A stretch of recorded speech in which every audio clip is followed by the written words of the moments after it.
хоёр улсын засгийн газар гэрээний талууд байгаа юм л да. Энэ Орос тээгчин бол зүгээр л хувьцаа эзэмшигч. Хуучин хоёр улсын төрөмчөөрөө байсан. Тэгээ би өнөөдөр энэ бичгийг үзээд гайхал сууж байна л да. 2 сарын 9-нд гэсэн өчигдрийн бичих байна. Уржигдэр ардын намын бүлэг энэ асуудлыг хэлцээд энэ тогтоол гаргах зүйтэй гэж үзсэн юм л да. Тэрийг хэн нэг монгол хүн мэдээлэлд хариуд нь бичгэл ирсэн, захиалгаар ирсэн байна л да. Энэ 6 сарын 13 засгийн газар тогтоол гаргахдаа яг энэ хүний бичгээр тогтоол гаргасан. Тэр бичгэн дотор нэг тулгын шаардлага байд юм. Гарчган дээр худалдан авах даваа эрхээсээ татгалзаа гэсэн бичих байд. Яахлаараа нэг улсын нэг компани захирал Монголын засгийн газарт эрхээ битгий эдэлгээд даалгавар өгч ийт. Тэрнийхэн дагуу Эрдэнэт сайд та нар ягаад тийм шийдвэр гаргаж ийт. Энэ ч л энэ юмыг улам л ээдрээтэй болгоод байгаа юм да.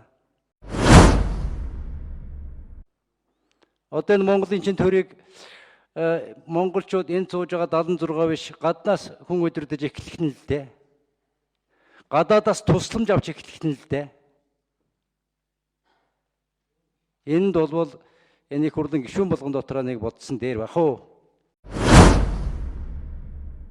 Тэрнээс одоо тэнд байгаа хүн уржигдэр ардын намын бүлэг дээр энэ асуудал ярьсныг мэдэнгүүт гэнт сандраад наашаа бичих явуулаад ерөнхий сайд руу факстаад энэ чинь юу болж байгаа юм бэ? Монгол улсын ерөнхий сайдтай гадаад улсын ерөнхий сайд харилцах хэрэгтэй. Сайд нь биш. Мөнбөц төр төмбөр ёс юмбөр гэдэг нь учир энд л байд.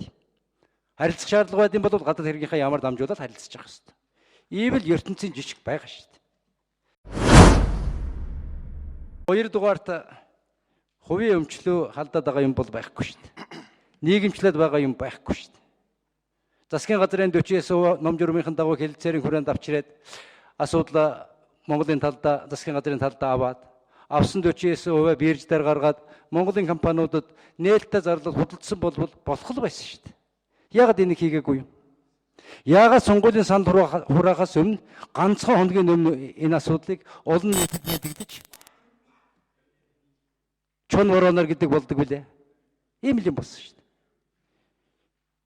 Монголын төрд ийм адгуу ийм хуйлдан байхгүй л гэж үзээд байгаа.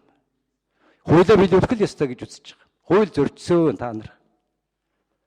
Зөрчснөө та нар хүлээн зөвшөөрөө тогтоолынхаа 3 дугаар заалтанд их хурл энийг оруулж хүчингүй болгогаа сайхан бэлэг даалгавар өгчихсөн нөөрдөж. Хууль зөрчгөд цаг хугацааны хүчин зүйл гэж юм байдаг юм аа Эрдэнэт сайдаа. Хууль бол хууль байд юм, гэрээ бол гэрээ л байд. Дотроо татврын нөхцөлтэй, дотроо засгийн газрын нөхцлөөтэй бүх гэрээнүүд их хурлаар орж сорьхон батлагдсан юм аа засгийн газрын өргөн мэдүүлснээр. Ингэж батлагдсан гэрээнүүд дахиад засгийн газрын өргөн мэдүүлснээр их хурлаар хүчингү болгож дууст юм аа. Хууль гэдэг юм чинь ингэ заачсан байд юм аа. Энийг л яриад байгаа.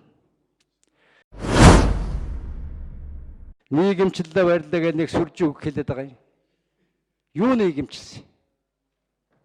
Хэнийг нийгэмчлэх гэдэг байгаа юм. Шудраг хөдөлмөрөөр боссон бизнесийг нийгэмчлэхийн тухай асуудал байх ёсгүй. Санал нэг хамгаалж явсан юм.